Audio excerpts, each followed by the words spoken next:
There was a time when Somalia was known for its beauty, its culture. Tourists flocked to Somalia for its pristine beaches. But those days are gone. The civil war brought the country to ruins. Somalia is now known for its poverty, hunger, droughts, and insurgency. For 7 years now, the Al-Qaeda-linked Al-Shabaab group has wreaked havoc in Somalia, carrying out bombings and gun attacks. And in the latest incident, the terrorist group set off a bomb and stormed a government building in Somalia's capital. 6 civilians have lost their lives. Our next report telling you more. On Sunday, Somali government forces ended an over 5-hour-long siege by Al-Shabaab. The terrorists charged into the neighborhood of the mayor's office in Mogadishu. The attack started with an explosion. The gunmen then stormed the building. They engaged in a firefight with security forces. 6 civilians were killed in the exchange. 4 others were injured. Security forces shot dead 6 of the terrorists. This was just the latest incident. On Friday, Al-Shabaab stormed a Somali government military base near the central Somali town of Galkad. The government says 7 Somali soldiers were killed in the attack, but the militant group claims the death toll is 159. The terrorists exploded car bombs and fired weapons. They were eventually repelled as the security forces took down 30 of them.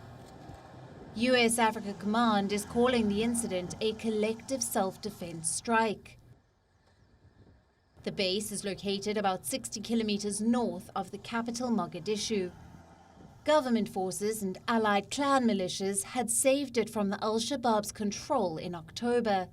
Al-Shabaab means the youth in Arabic, and standing true to its name, the terror group emerged as the radical youth wing of Somalia's Union of Islamic Courts. The Islamic Courts controlled Mogadishu in 2006 before being forced out by Ethiopian forces. Backed by the Al-Qaeda, the terror group has been trying to topple Somalia's government ever since. It advocates the Saudi-inspired Wahhabi version of Islam. While most Somalis are Sufis, it has imposed a strict version of Sharia in areas under its control.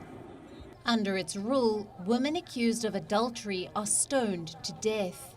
People who are caught stealing are maimed. Their hands are cut off. Terrorists torch people's houses, destroy wells in the drought-stricken country, and kill civilians on their whims. Ever since 2012, the Somali government has been trying to reclaim the areas under terrorist control. It is slowly inching towards stability. It is expanding its offensive against the group into the country's south. According to reports, regional and Somalia federal forces launched attacks on Al-Shabaab on Saturday. They took control of the town of Jana Kabdal. Al-Shabaab has also stepped up its attacks.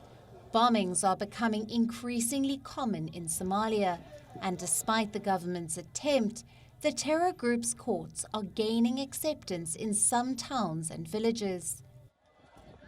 Just imagine some Somalis are more willing to go to terrorists for judgment, the same people who stone women to death and butcher petty thieves. Why? The government has failed to win the trust of the people. There is widespread belief that federal and regional governments do not dispense justice. Weak governance, terrorism, corruption has led to chaos in Somalia. There is a food crisis.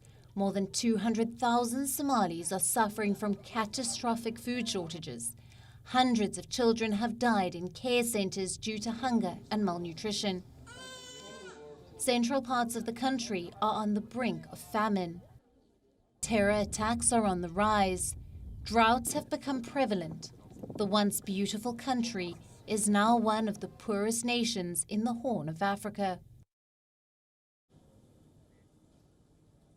WION now available in your country. Download the app now. Get all the news on the move.